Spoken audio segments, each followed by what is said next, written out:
Não existe mitigação possível hoje que não sejam medidas para deixar os combustíveis fósseis em sua grande maioria, exatamente onde estão, no subsolo. A gente está falando, e isso a ciência do clima já fez, o balanço de carbono, a gente está falando que para preservarmos chances razoáveis de limitar o aquecimento global, né, bem abaixo de 2 graus Celsius, como foi estabelecido no Acordo de Paris, é necessário que pelo menos 90% das reservas certificadas de carbono permaneçam intocáveis. A gente está falando dos 1.163 bilhões de toneladas de carbono em reservas de carvão, petróleo e gás, nós só podemos queimar 109 bilhões. Ou seja, 90% tem que ficar no chão. Nesse aspecto aí não há nenhuma medida de mercado, né, que possa se justificar num contexto como esse. Né? O que é que você vai negociar? Nos créditos de carbono você negocia um direito de poluir.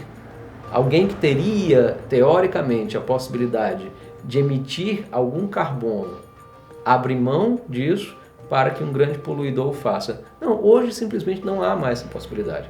Os países desenvolvidos, os países ricos, que são responsáveis pela principal parte da pegada de carbono, precisam girar imediatamente a sua matriz energética para fontes renováveis. É preciso abandonar as termoelétricas, especialmente aquelas movidas a carvão.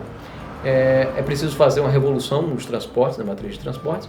E é evidente que os países em desenvolvimento não podem seguir a mesma rota dos países desenvolvidos que conduziu o sistema climático terrestre à beira do desastre.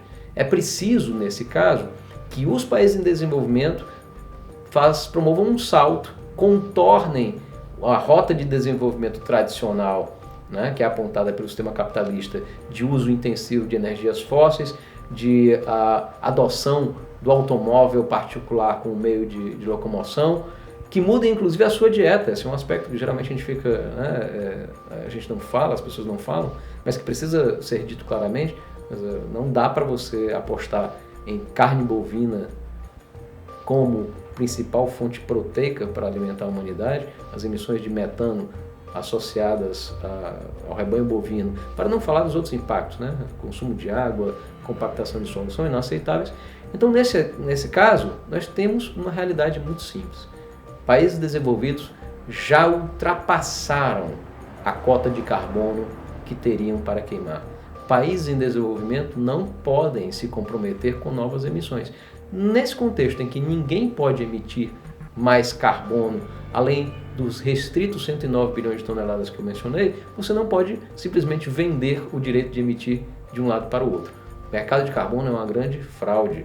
Não há como apostar nisso como solução para a crise climática. A solução para a crise climática passa, sim, por um controle democrático, transparente, popular das fontes de carbono e por uma revolução, uma transformação profunda na maneira como produzimos, desde bens de consumo, de eletrônicos, a produção de alimentos, da geração de energia ao aquecimento, da maneira como construímos, a maneira como nos deslocamos. Tudo isso realmente precisa ser mudado, né, de forma radical para que a gente consiga ter chances ainda de salvaguardar um sistema climático em equilíbrio para gerações futuras.